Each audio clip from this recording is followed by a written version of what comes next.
Good morning, everyone. I thought we lived in North Dakota.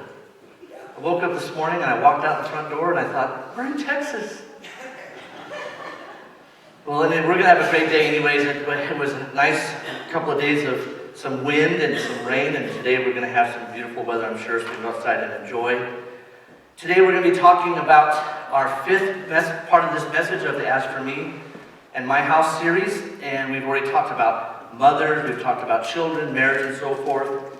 Again, just as a reminder, we will have Sunday school, but it continues to be online throughout the summer. So around 10:45-ish, I get on the Facebook, and I'll go ahead and do the lesson. All of the activity sheets and the worksheets are there for the children, and also the bulletin, which I do every week, is also available online. So I posted that this morning, so you can have that. I know it's kind of weird not having a bulletin. We'll try to get those bulletins back as soon as we can, as soon as we see that it's a safe way to do that. So we'll work on that in the next few weeks, and maybe in a month or so we'll have that ready to go. Let's open up in prayer. So Father, we just thank you so much. We are so grateful to you for all that you have done during this time of great stress upon our nation.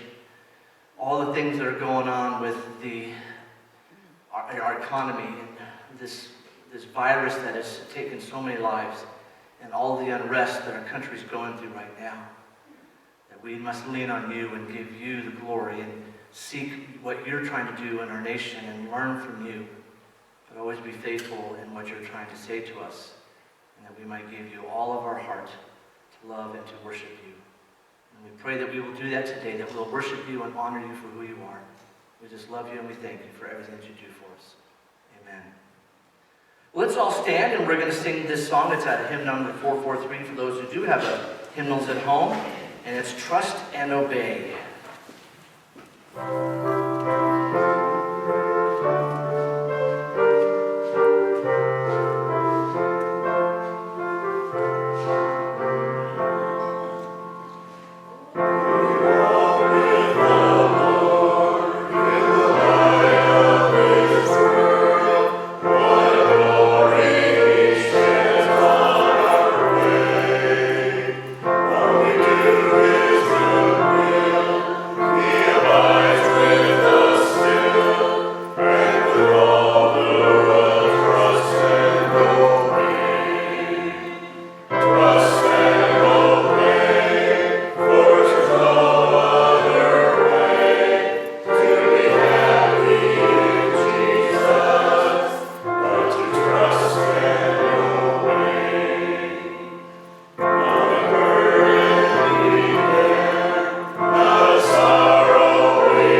talk about the offering, and then we'll sing the doxology together again.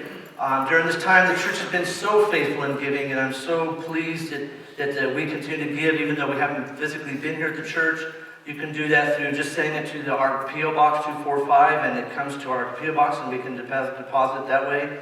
Many of you may have direct deposit, and of course, we also have, if you look up there, that green button on our website where you can give online, and there's our address that you can give that through. So again, thank you all for being so faithful in your giving, and you can leave your offering there on the plate as you leave today. Let's all sing the doxology together.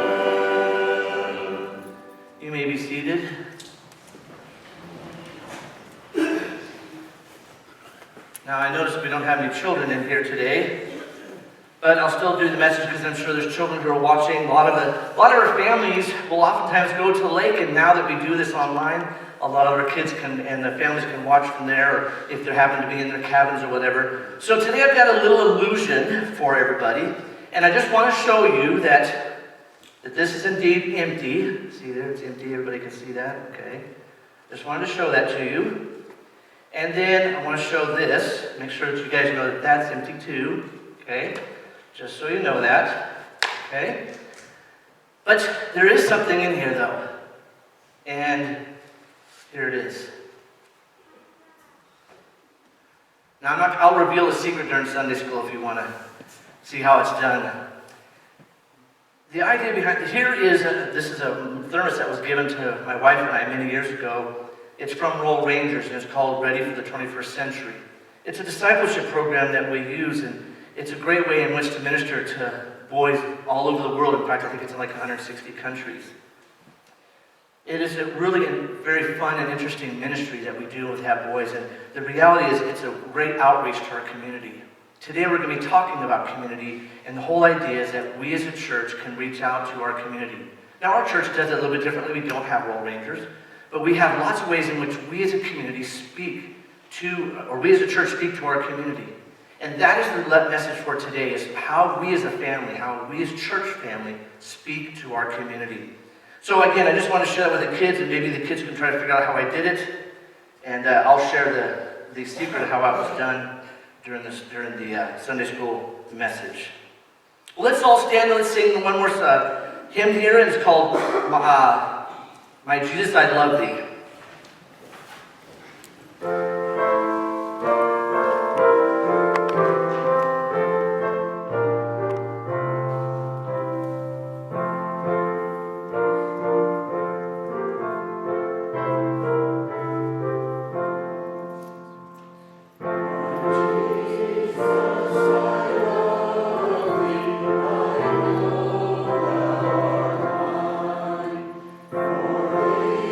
Oh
this past week, I had mentioned a couple times during our daily devotions that I do this at noon every day, and I put it on Facebook. I had mentioned that there was a family friend of ours, Angel and I have known for a number of years, and he's been going through a really tough time. His wife has been having some procedures done, and his mother was diagnosed with cancer. And so he called me a couple times, and we've talked, and we prayed that God would take her before the pain got too great, because it was advanced stages of cancer. Well, she passed away just a few days ago. And so from the time that it was diagnosed to the time she passed away was just 10 days. So it's kind of a rush time for them, and I know it's a difficult time. And there are others within our own community here that are suffering as well. And so we want to pray for our community and pray for the peace of our nation. So Father, I just come to you. We're so grateful that you listen to our prayers and that you do answer them. We don't always understand the whys and wherefores of what's happening. But we are grateful that you took Wayne's mom and the time that you did. And we know that she loves you. She's loved you all of her life. And she's now with you now. I pray for the family that you'll give them strength, that you'll give them comfort during this time. That they will be able to mourn the loss of a mother who was so special to him. And Father, we pray for this nation, a nation that is struggling in so many different ways. Please, Lord, we need you. We need you at this time more than anything else. And Lord, I pray that our nation will return to you instead of turning to its own devices. And they'll see the love and the joy that you bring as we will worship you and give you glory and praise. Thank you, Father. Amen. Well, I'm going to be reading out of Acts chapter 10. That's our scripture reading for today. So if you have we don't have our pew Bibles in, we'll try to see how that works out in the next few weeks. But as we get some more clarification from the governor and so forth. In the meantime, if you have your Bibles in your phone, you can read along with us. Now, this story is the story of Peter and Cornelius. I'll just read the passage and I'll share more later on as I talk about it. Cornelius answered, 3 days ago I was in my house praying at this hour, at 3 p.m. Suddenly a man in shining clothes stood before me and said, Cornelius, God has heard your prayer and remembered your gifts to the poor. Send to Joppa for Simon, who was called Peter. He is a guest in the home of Simon the tanner, who lives by the sea. So I sent for you immediately, and it was good of you to come. Now we are here in the presence of God to listen to everything the Lord has commanded you to tell us. So Cornelius is relating this to Peter. And the church was beginning to grow outside of Jerusalem. It had been predicted that it was going to grow. It was going to grow to Jerusalem, to Samaria, to Judea, to the other parts of the world. And it was still growing very strongly in Judea. And it had not really expanded beyond that. And almost all of the converts were Jews. So here's the opportunity for Peter now to walk into a home that is filled mostly with Gentiles. This is the beginning and the growth of the Gentile church. And this is where that story begins. And so this is what we're going to talk about today, is how we as a church do that. But let's talk a little bit about our church. Over the last few weeks, I've shared about different families that have been part of our church. I talked about Christina a number of weeks ago.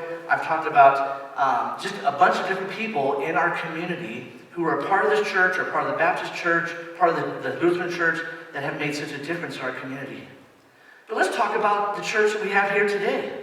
In 1884, the Castle Reformed Church started and combined with Grace Reformed in 1952.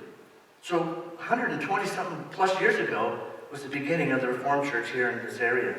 In 1890, the Neudorf Reformed started and combined with Grace in 1944 during the war.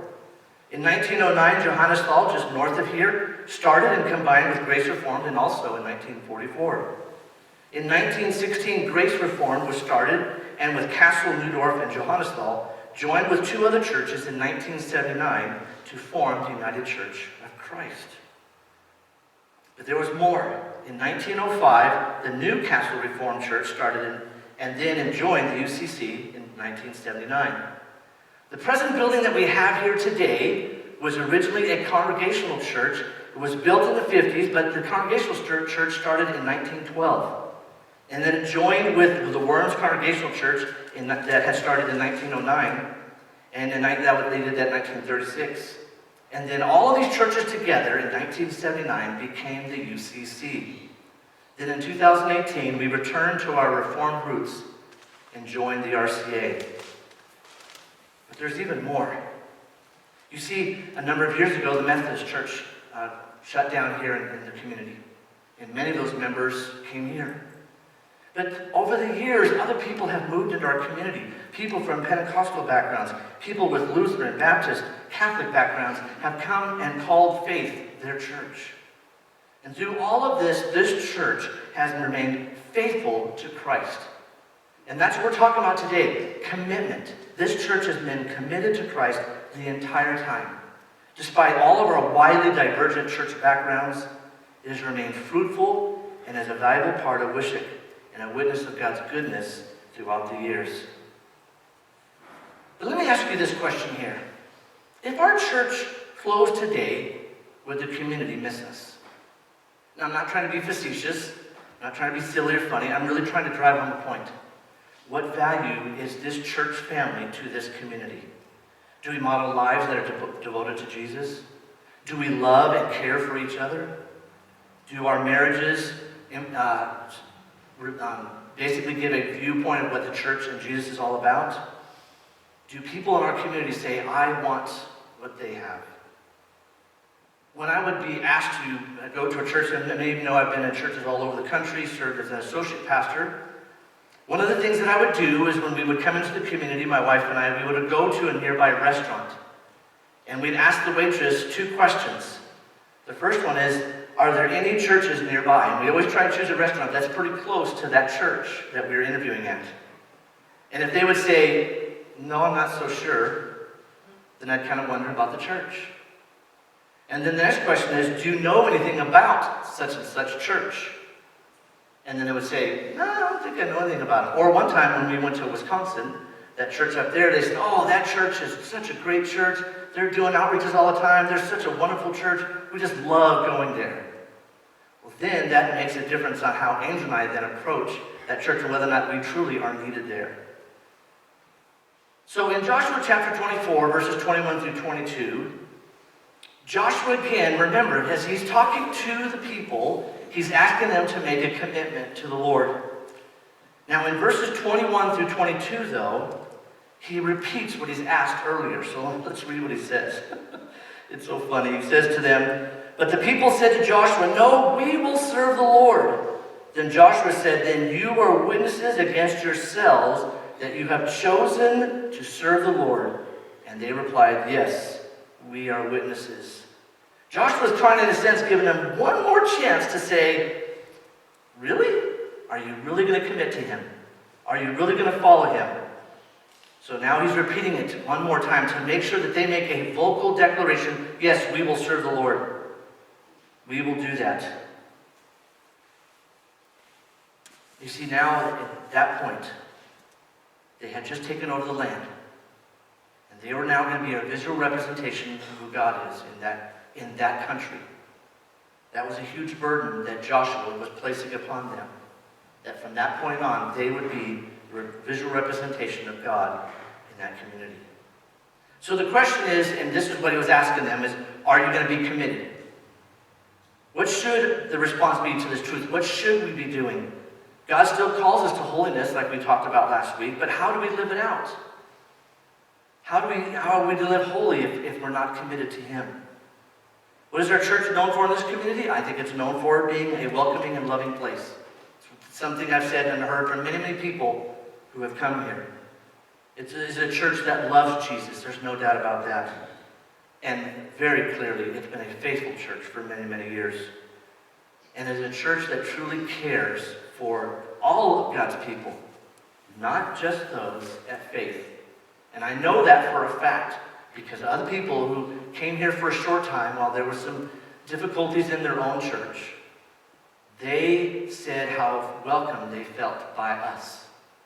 And when things changed at their church and they were able to go back, they came and personally said to Charles and to myself how much they appreciated the fact that we were there to love on them, to care for them, even though they were not members of this church.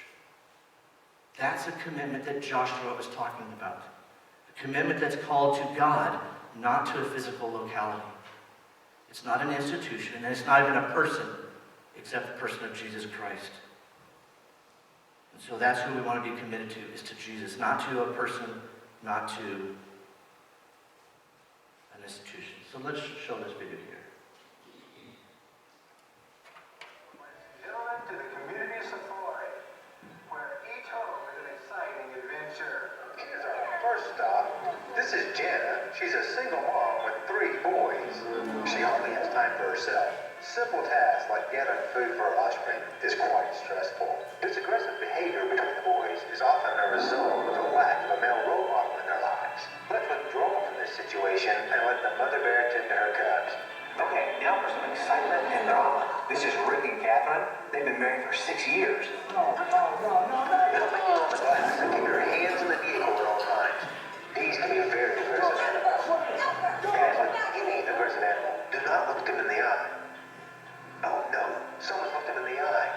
Look away, look away. Remember to keep calm and don't look directly in the eye. Oh, nice. Take a picture, it'll last longer. Well, looks like our time here is done. Alrighty, let's keep moving forward, folks. On the left is Greg. He is leaving for his 3rd job interview this week. As you can see, the female is grooming the male for the job hunt. Greg still has his family and his dignity. Oh, never mind. There goes that one. Not off to a great start, but let's hope that job hunt goes better. Wish there was something we could do to help him. Well, let's keep moving. This is one of the most popular stops and the most requested as well. This is Mimi. She is one of the senior adults in our kingdom, also known as a silver top. Do you think we should help her?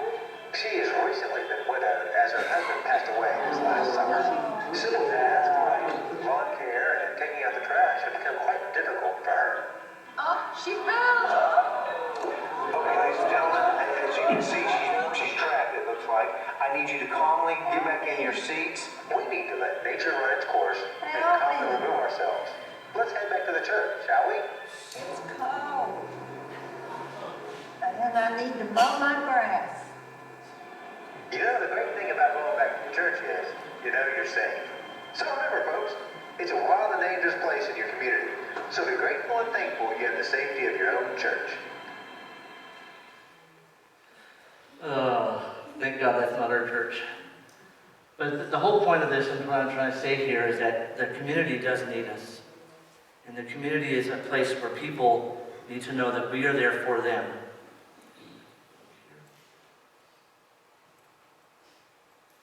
There are needs in our community, which many times we have met through the food pantry and through other things that we have done in our community. And we are committed to doing those, fulfilling those community needs.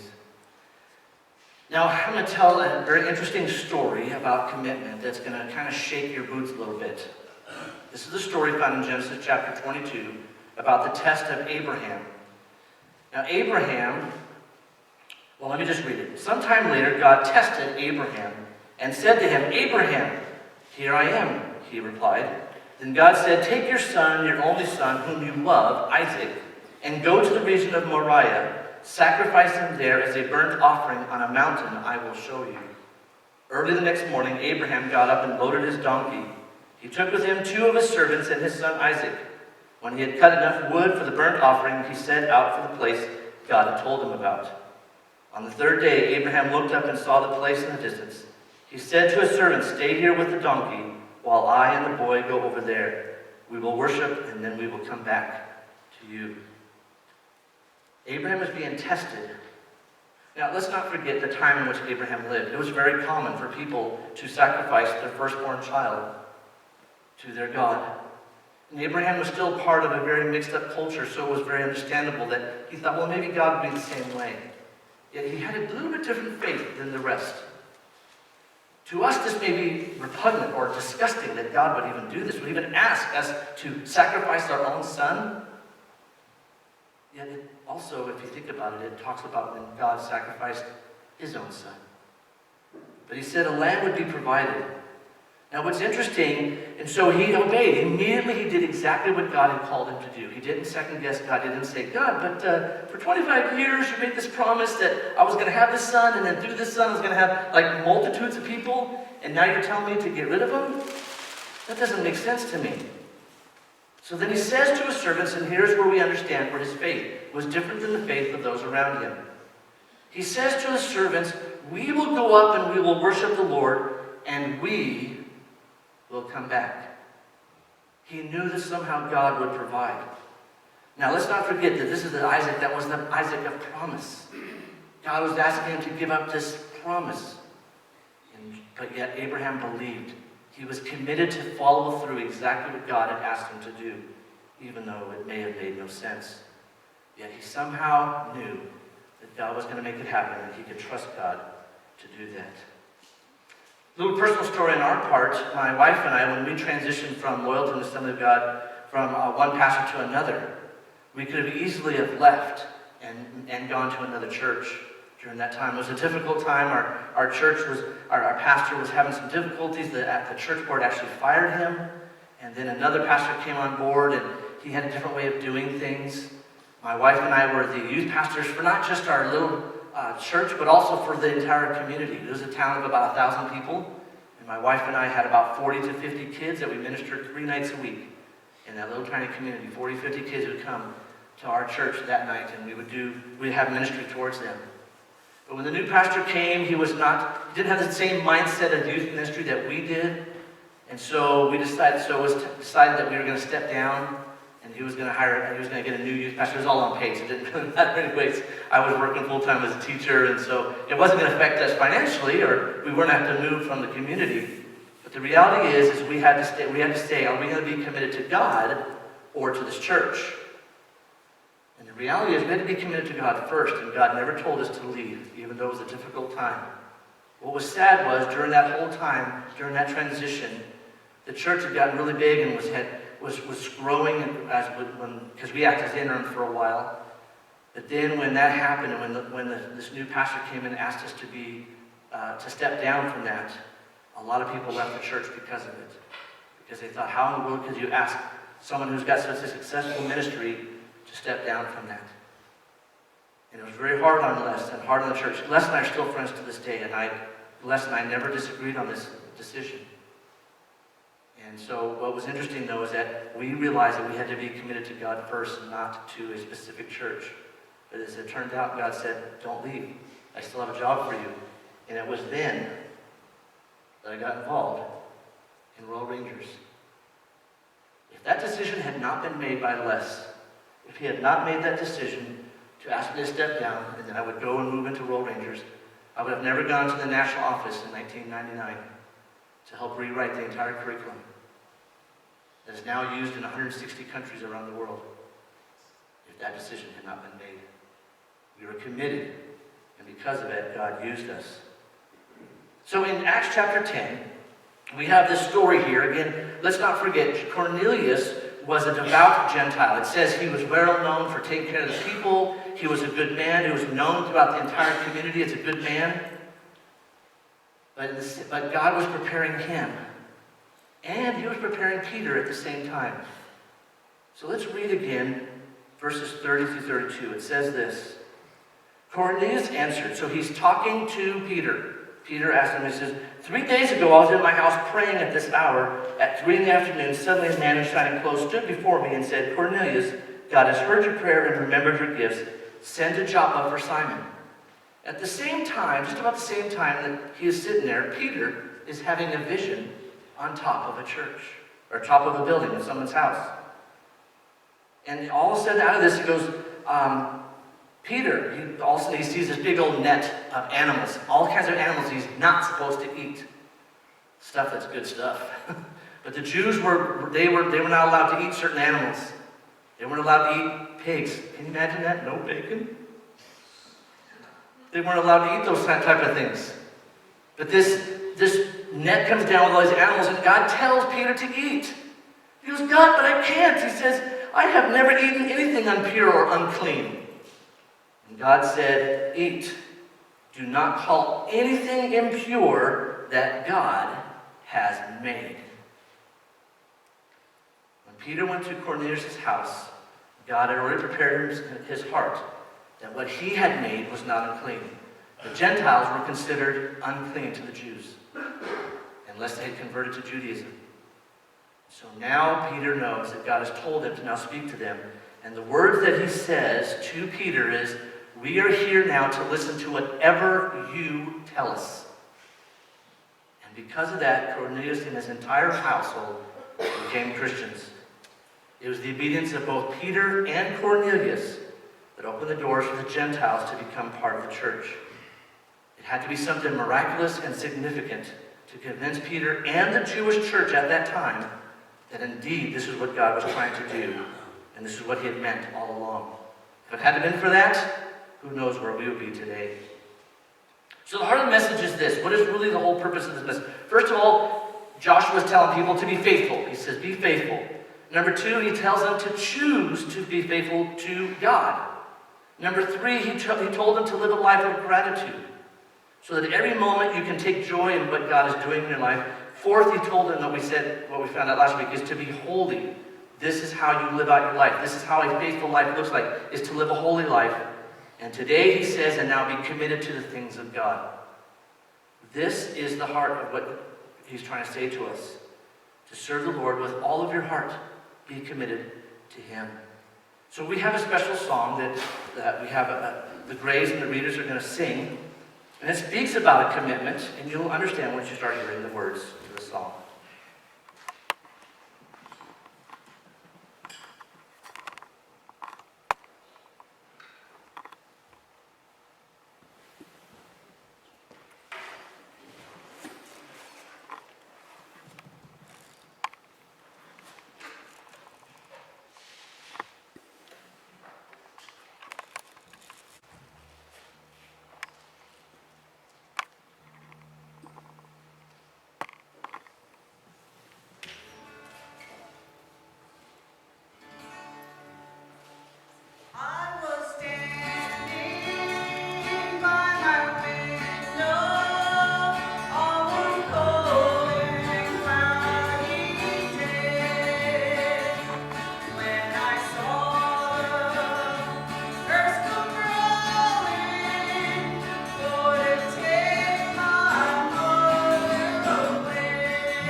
unbroken. If you heard the lyrics, you understand that it's obviously about the death of someone who is going away. The question is, will the legacy go on beyond that person? This church has been around for more than 120 years. There have been many, many of our ancestors who were here and have passed away. The miners and the silers and the sailors. I'm learning there's two different sayings on those. We have all of these that were in our background that have all passed on, but yet somehow the faith, the commitment that we had has continued on throughout this whole time. This church is known for its faithfulness. This church is known for its commitment.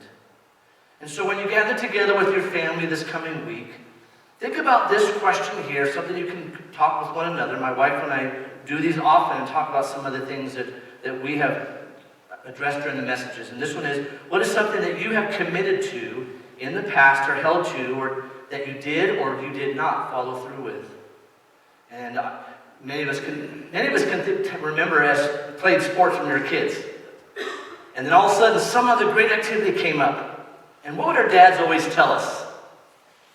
You made a commitment to this. You must follow through. I'll never forget that, because I remember, man, we played baseball, but then all of a sudden there was a chance to go to a great trip to the lake or something. But guess what? I had practice. So guess who went to practice and guess who went to the beach? I went to practice and the whole family went to the beach without me. Because my dad said it was important to be committed to what you signed up for. And so think about that. In Proverbs 16:3 it says this, commit to the Lord whatever you do, and He will establish your plans. Let's all stand. We're going to do the Lord's Prayer together and then one last song as we close our service out today. Our Father, which art in heaven, hallowed be thy name. Thy kingdom come, thy will be done, on earth as it is in heaven. Give us this day our daily bread, and forgive us our debts, as we forgive our debtors. And lead us not into temptation, but deliver us from evil. For thine is the kingdom, the power, and the glory forever and ever. Amen.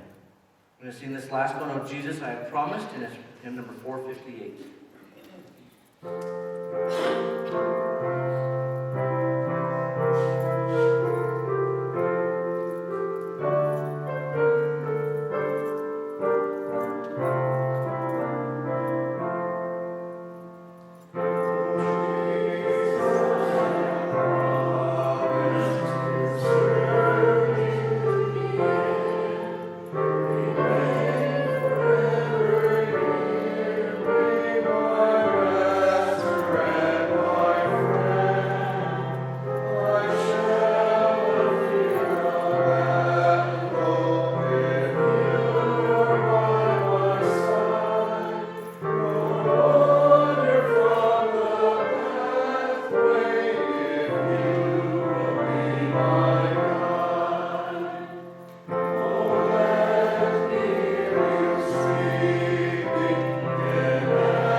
That we've been using for the last few weeks. It's hymn number 452.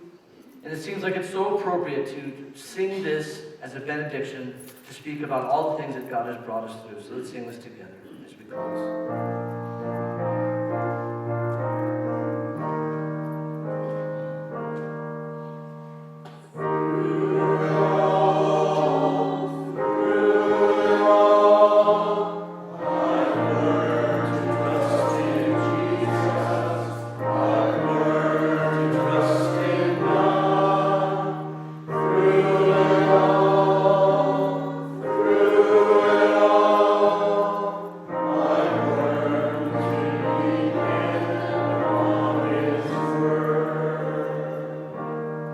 Father, we're so grateful to you that you indeed have always followed through on the things that you have committed to and promised. We thank you for all that you have done, and we give you all the glory and praise. Amen. Now we will be dismissing by rows. The ushers will come and dismiss you. Again, have a great week, everybody, and enjoy this wonderful weather.